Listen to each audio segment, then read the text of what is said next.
Welcome to the deep dive. Looks like someone's ready to conquer the world of investing. I'm seeing a whole stack of books and articles here, especially from John Bogle. That's a pretty solid choice. He's like a legend in the field. Yeah, John Bogle.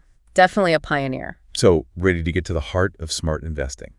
Like a 10-point cheat sheet to help you navigate this whole thing. Absolutely. And sometimes those key points can be a bit hidden, like trying to find a needle in a haystack, especially with all the information and different opinions out there about investing. So, yeah, we'll try to break it down, make it clear what really matters. Okay, let's jump right in.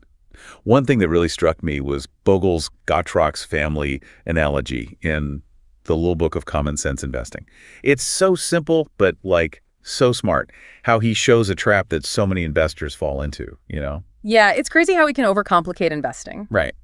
So basic. This family owns every business in town, sharing all the profits. Then they start trading shares among themselves and bring in all these helpers. And that's where it gets interesting. These helpers, brokers, advisors, all those guys, they start taking their cut. And suddenly the family's wealth is shrinking. Not because the businesses are doing badly, but because of all the extra costs and fees. Yeah, they invited all these extra expenses. It's such a good way to show how all the trading and fees can actually make your return smaller. Actively investing can be less profitable than just keeping it simple. So simple, but powerful. Yeah. Don't let extra steps eat away at your returns. Always think, are these helpers actually adding value, or are they just taking their share? You know what I mean? Such a good point. It's something you should always ask yourself when you're looking at any investment. And this takes us to another thing Bogle talks about, a really important difference: investment return versus speculative return. I've heard those terms thrown around. But sometimes I'm like, wait, what's the difference again? Investment return seems pretty clear though, right? You earn from how the actual businesses grow, dividends and all that. Right, you own a part of a company, and if they do well, you benefit. Simple. But then there's speculative return. Yeah, that's a whole other thing. A little less predictable, to say the least. This is where things get interesting and maybe a little risky. It's all about how people see the market, feeling, and just pure emotion. Like all those hot stock tips you hear, Yeah. Right? Or market bubbles. Yeah. Everyone jumps in, prices go up. But it's not always based on how good the companies really are. Exactly. Not based on the fundamentals. And Bogle even shows some numbers in Exhibit 2.1, right? Showing how speculative return can create those wild swings in the market. But what does it all mean in the end? What's the takeaway from all that data? It's all about the long term. The real wealth comes from steady, reliable investment return. Those big swings are tempting, yeah, but they can also be really dangerous if you're not careful. It's like Bogle says, the market is a voting machine in the short term and a weighing machine in the long term. Short term, it's all about popularity, but long term, it's about what really has value. Yeah, true value. So for your 10-point cheat sheet, focus on the business. How strong are they? How much potential do they have to grow? Are they making money, paying dividends? Don't get caught up in the hype, Speaking of long-term growth and not falling for hype, Bogle's known for, index funds. And it's pretty amazing how his own experiences led him to create the world's first index fund, the Vanguard 500 Index Fund, back in 1976. 1976, wow, that's a long time ago. He was definitely ahead of the curve. Yeah. And look at it now. Amazing performance, delivering those steady market returns with super low fees. Like a perfect example of walking the walk. And he even tells this story about a lawyer who put just $15,000 in that first Vanguard Index Fund. And by 2016, it was over $900,000. Wow. That's the power of compounding over time and keeping those fees low so more of that money stays in your pocket. Okay, let's talk about those fees. They seem to be like a real thing for Bogle. He's not a big fan of all those costs, right? What's the deal with actively managed funds and index funds when it comes to how much they cost? Okay, so actively managed funds, they have those portfolio managers, right? They're buying and selling all the time, trying to beat the market. But all that activity costs money. Transaction fees, research costs, and of course the manager's salaries. And guess who ends up paying? The investors. Exactly. Those costs become higher expense ratios. And those higher expenses, they can really chip away at your returns over the long haul. Bogle brings up some pretty convincing evidence in the little book of Common Sense Investing. He talks about those SPIV reports, right? The ones that compare how actively managed funds do against their benchmark indexes. Yeah. The SUV reports, they don't lie. Over a long time, most actively managed funds actually do worse than the benchmarks they're trying to beat. Like Exhibit 3.3 shows that from 2001 to 2016, over 90% of large-cap U.S. equity funds didn't beat the S&P 500. 90%. That's crazy. So are you saying trying to pick individual stocks or time the market is basically a losing game? Well, not always. But the odds are definitely not in your favor. And even if you find a winning fund one year, there's no guarantee it'll keep winning. Consistency, that's what matters, and that's where index funds really shine. It's like impossible to predict. The market, I mean, always changing. Even the pros have trouble keeping up. So for our 10-point cheat sheet, we've got stick with low-cost index funds. That's got to be a top contender, right? Definitely a core principle for long-term investing, yeah. Yeah. But a good portfolio usually needs a bit more than just stocks. Right. Bonds. They're the safe part, supposedly, bringing some stability to the table when the market goes crazy. Exactly. Less volatile than stocks, that's for sure. They're key for managing risk, and they can even generate some income, especially as you get closer to retirement. Bogle even says that bonds have actually outperformed stocks over certain periods. In Chapter 14 of The Little Book of Common Sense Investing. Surprising, right? It's true. Especially when interest rates are dropping. History's on their side, solid returns. But gotta be careful, just like any investment. Lots to consider when picking bond funds. Like what? What should we watch out for? Maturity is a big one. Bonds with longer maturities, they're more sensitive to interest rate changes. So if you're worried about rising rates, maybe go for shorter-term bond funds. Makes sense. What about the types of bonds in a fund? Bogle talks about high-yield bonds, something called junk bonds. Sounds a bit riskier. Yeah, they are. Issued by companies with not-so-great credit ratings, so higher risk of default, Higher yields, though, to make up for it. But gotta be okay with that risk. So again, balancing risk and reward. Just like with stocks, fees too, right? Still got to be mindful of those. Oh, absolutely. Just like with stock funds, the fees for bond funds can be all over the place. Compare costs, choose funds that fit your risk tolerance and what you're trying to achieve. Speaking of choices, ETFs, exchange-traded funds, super popular lately. What's the draw? They're really flexible. Trade on exchanges like stocks, so you can buy and sell throughout the day. Plus, they cover, everything. Broad market indexes, specific sectors, even commodities. So convenience and diversification sounds pretty good. But Bogle seems a bit cautious about them in his book, The Clash of the Cultures. Why the hesitation? He's not totally against them. He sees the benefits, but he's worried about how they can be misused. He says they make it too easy to trade, which tempts people to speculate in the short term, and that usually leads to bad performance. Yeah, the buy low, sell high dream.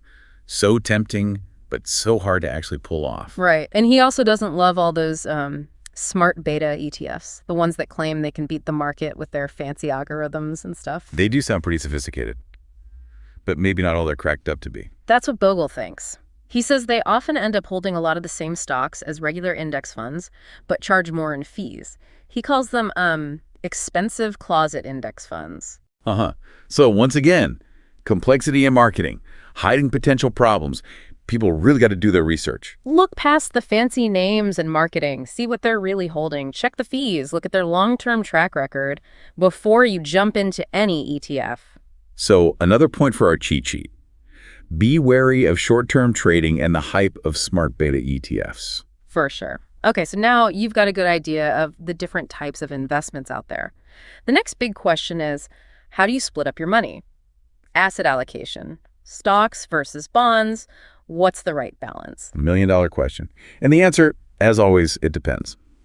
But seriously, any rules of thumb we can use? Any guiding principles? There are, yeah. Your ideal asset allocation depends on you, your risk tolerance, how long you're investing for, and of course, what you're trying to achieve with your money. So that's the it depends part. Nick. But Bogle, he's got some helpful frameworks, right? Like your bond allocation should match your age.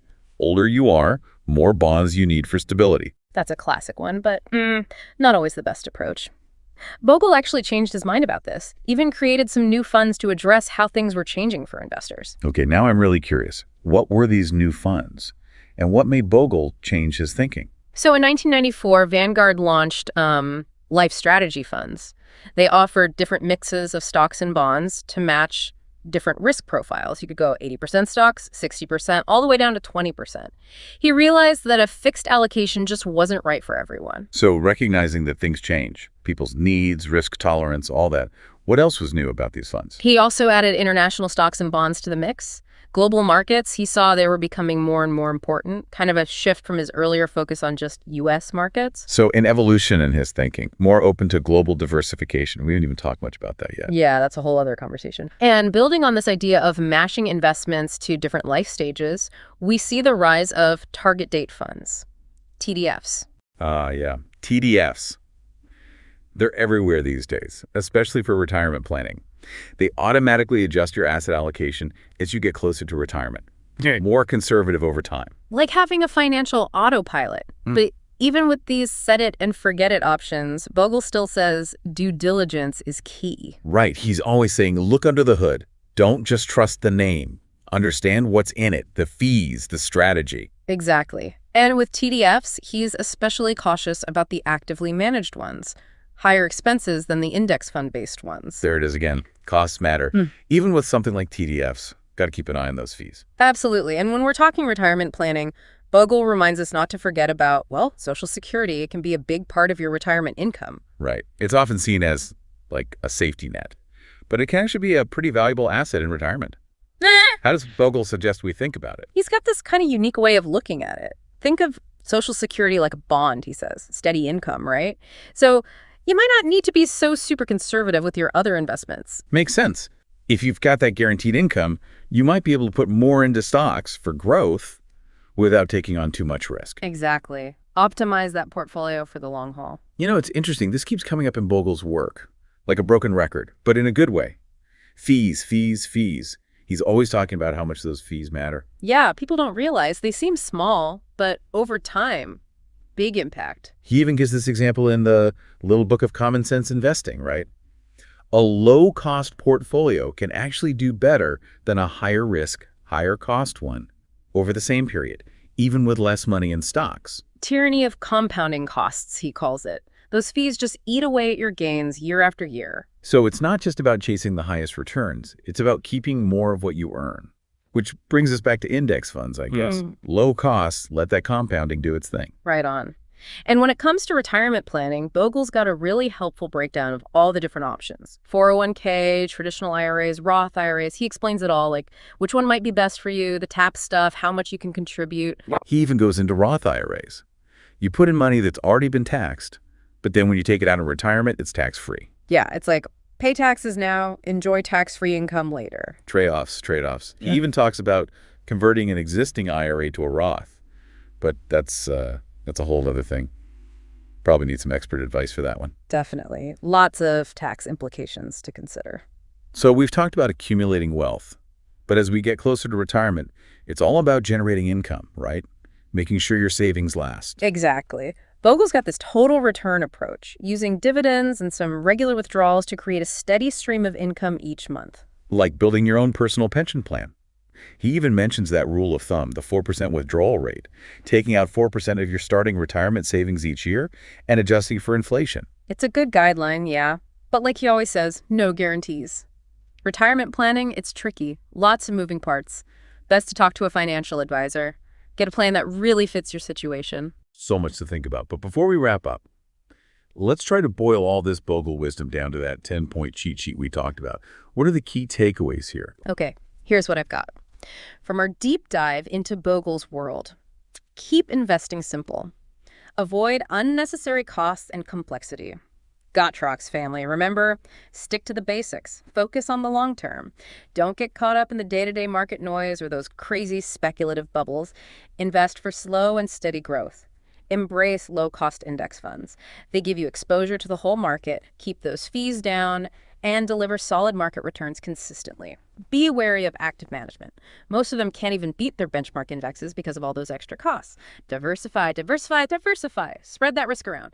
Different asset classes, sectors, and don't forget about global markets. Consider bonds for stability. They're less volatile, and they can provide some nice income and diversification for your portfolio. Understand those fees. Pay attention. Expense ratios, transaction costs, all those hidden fees that eat away at your returns. Tailor your asset allocation. Figure out the right mix of stocks and bonds for you, based on your risk tolerance, how long you're investing for, and of course, your financial goals. Plan for retirement early, start early. Time is your friend. Take advantage of that compounding power. And look into those tax-advantaged retirement plans like 401ks and IRAs. Stay informed and adapt. Keep learning about investing and adjust your strategy as you go. Life changes. Markets change. Be ready. There it is, your 10-point cheat sheet, straight from the mind of John Bogle. Yeah. Make smart choices. Stay disciplined. And remember, it's a long game. Couldn't have said it better. Investing doesn't have to be complicated. It can be simple. Almost anyone can do it. Just follow these principles, build a solid foundation, and you're on your way to financial success. One last thought. Bogle, he talks a lot about dividends, how important they are for long-term returns, especially for people in or near retirement.